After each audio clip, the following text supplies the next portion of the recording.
A signature style isn't all about an entirely new wardrobe or reinventing your style every season. It is about creating consistency that becomes instantly recognizable. With a few intentional choices, you can strengthen your personal brand and how people experience and remember you. So grab your cup of tea and let's talk about 6 quick wins for your signature style.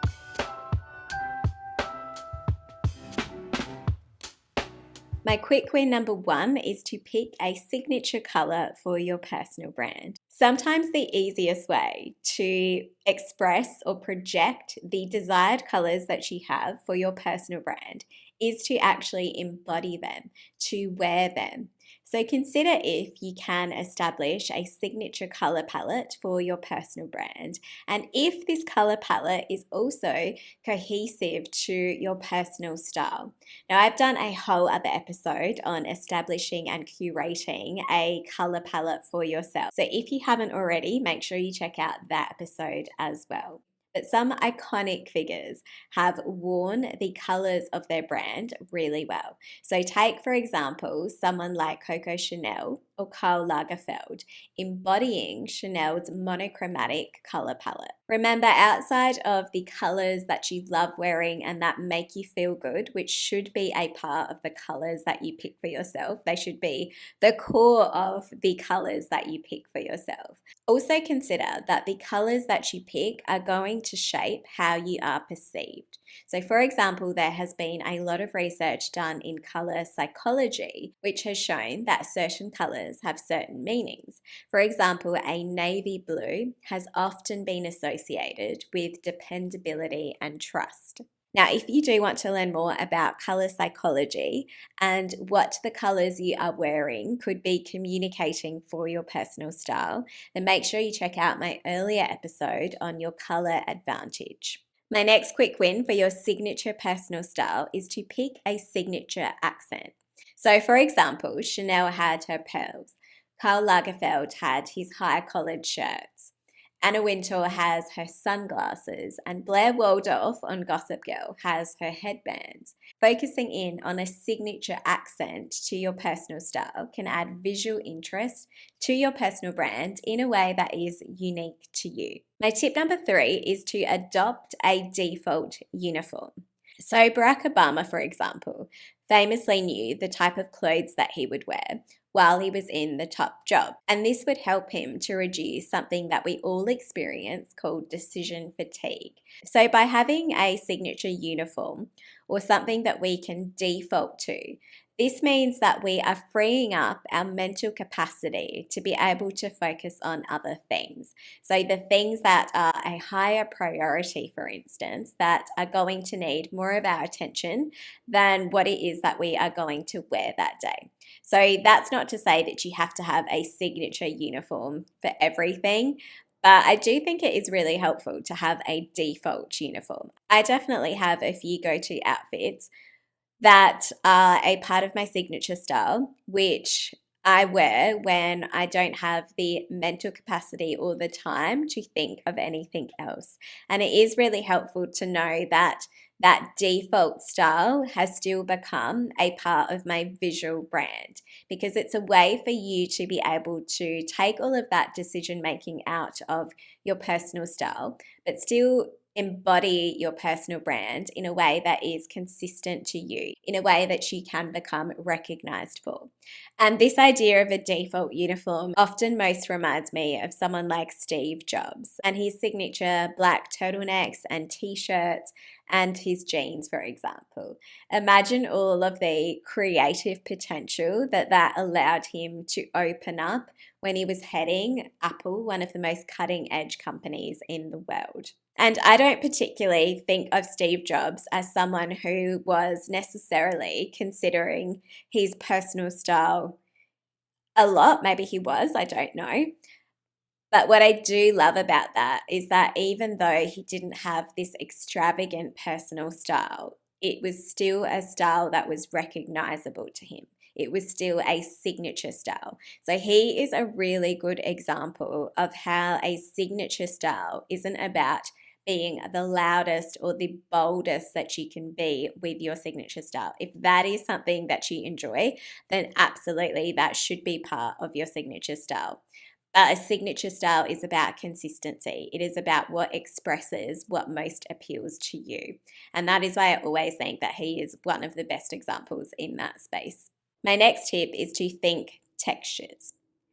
Think, for example, when you walk into a store or a restaurant or any sort of space, maybe a hotel, for example, there has been a lot of intentional choices and strategy put into the textures that you are experiencing in that space.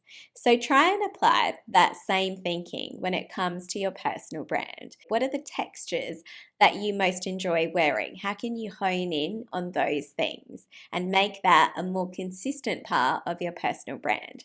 So maybe, for example, you love linens or silks or wools. Or, for example, if you have a little bit more of a bolder personal style, maybe you love leather or feathers or fur. I personally love leather. That's why you see me often wearing a lot of different leather outfits, and it is a big part of my wardrobe. But it isn't the only texture that I enjoy. So think about the combination of textures that you most enjoy and how these work together. And I would almost say that it doesn't actually matter if they are cohesive with each other, because it is the combination of you focusing in on those things, of you consistently wearing a certain texture that will make it unique to you and will make it more of a signature style of your personal brand. And when it comes to texture, you can get even more granular with how you are defining your signature style as well. So I, for example, as I said, love leather. And when it comes to shoes, I'm very specific about loving patent leather. It is my go-to first choice, and it has been since I was probably 18 years old. I will always look for the patent leather option. And that is just a little accent to my personal brand and my visual personal brand.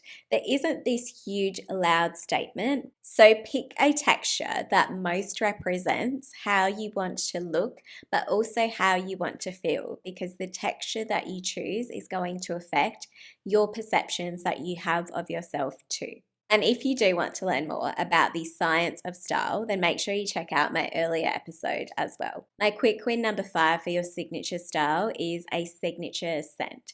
So this might be your perfume, your cologne, your creams, your essential oils, whatever it is. This is one of the quickest wins for a signature style.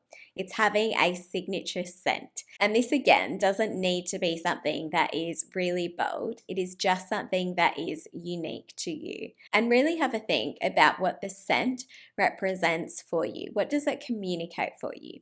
So is it something that is fresh and friendly and fun, for example? Or is it something that feels a little bit more complex and mysterious, for example? What is the signature scent that you want to have as a part of your signature style? I, for example, for the last 10 years or so, have only worn Tom Ford perfumes. And now more recently, on a day-to-day basis, I've started to more enjoy things like essential oils or creams and focusing on those sorts of products as a part of my signature scent. And my quick win number 6 for your signature style is a signature hairstyle.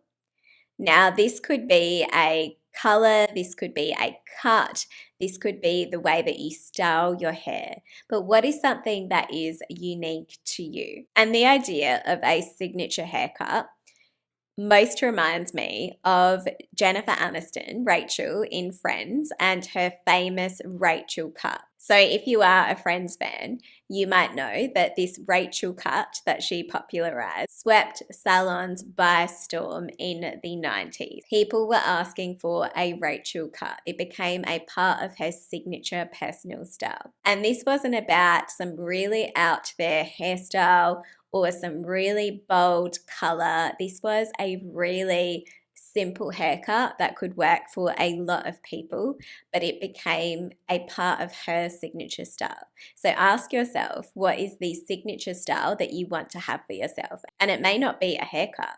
It could be the way that you choose to style your hair, for example. It could be the color of your hair. And while this is a really quick win for your personal brand, I would suggest putting in a little bit more work into the research behind your choice before you actually commit. And something that I love to do that I've talked about a lot on this channel is to use Pinterest to explore more ideas in my personal style before I actually commit to certain looks or make any new purchases or make any decisions in that space. So if you would like to elevate your visual personal brand, then make sure you check out my earlier episode on that as well and how you can use Pinterest to build your personal brand.